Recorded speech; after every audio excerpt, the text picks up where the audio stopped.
हाँ, तो नमस्कार सबको। मेरा नाम है राधा शैंकी और आज मैं लेके आया हूँ रामधारी सिंह दिनकर, राष्ट्र कवि। उनकी एक कविता है जिसका नाम शीर्षक है क्षमा और शक्ति और क्षमा। तो इसका कंक्लूजन ये है कि क्षमा वही कर सकता है जिसके पास शक्ति है। ये कविता मैंने बहुत छोटा था जब मैं पढ़ता था, तो तब से ही मेरे साथ जुड़ी हुई है ये कविता मेरे साथ। मतलब कहीं ना कहीं तरीके से किसी भी तरीके से जब मैं कुछ भी काम करता हूँ तब इसके अंदर मेरे अंदर ये इस तरीके से गाना चलता रहता है।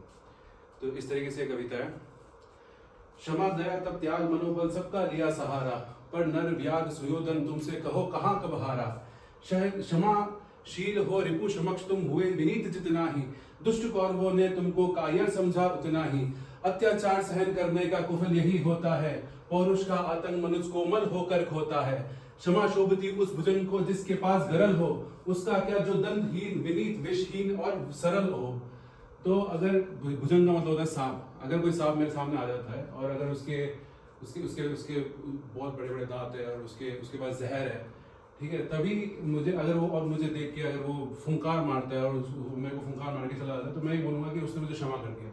लेकिन अगर मेरे पास कोई ऐसा मेरे सामने ऐसा कोई जानवर आता है जो मुझे हानि नहीं पहुंचा सकता, जो मुझे तकलीफ नहीं पहुंचा सकता, तो उसको क्षमा करने का भी अधिकार नहीं है। ये अगली लाइन में इसी तरीके से समझाया जाएगा कि 3 दिवस तक पंथ मांगते रघुपति सिंधु किनारे, बैठे पढ़ते रहे छंद अनुनय के प्यारे प्यारे। उत्तर में जब एक नाद भी उठा नहीं सागर से, उठी अधीर धधक पौरुष की राम आग राम के शर से। सिंधु देह धरता हिता ही करता आग गिरा शरण में, चरण पूज दासता ग्रहण की बड़ा मूढ़ बंधन में। तो जब राम भगवान सीता माता को लेने के लिए जा रहे थे, तो बीच में जब समुद्र पड़ रहा था श्रीलंका में, तो राम भगवान ने समुद्र को बोला कि भाई मैं अपना काम करने जा रहा हूँ, मैं कुछ अपना इम्पोर्टेंट काम करने जा रहा हूँ, आप शांत हो जाओ और मुझे रास्ता दे दो और रास्ते से मैं निकल जाऊँगा।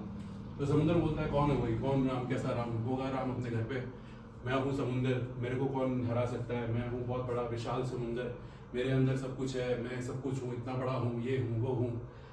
तब फिर राम भगवान ने अपना एक धनुष तीर निकाला, धनुष पे लगाया और बोला कि इसको पूरा सुखा देते हैं, खत्म करते हैं इसका बेटा।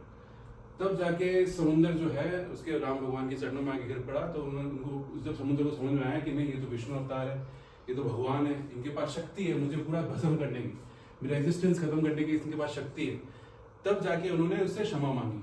ठीक है, जब तक उनको ये नहीं पता था, समुद्र को ये नहीं पता था कि भाई ये बहुत बड़े इनके पास शक्ति है, ये है वो है, तब तक उनको लगा कि ये नॉर्मल इंसान है, उनको उनकी शक्ति का एहसास नहीं था जब तक उन्होंने उनसे क्षमा नहीं मांगी।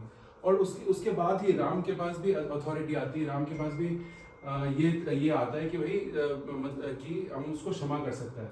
अदरवाइज राम के पास इतनी अथॉरिटी नहीं थी कि वो राम उसको क्षमा कर सकता है, राम के पास इतना अधिकार नहीं था कि उसको क्षमा कर सकता है, जब तक उसने अपना शक्ति का प्रदर्शन नहीं किया।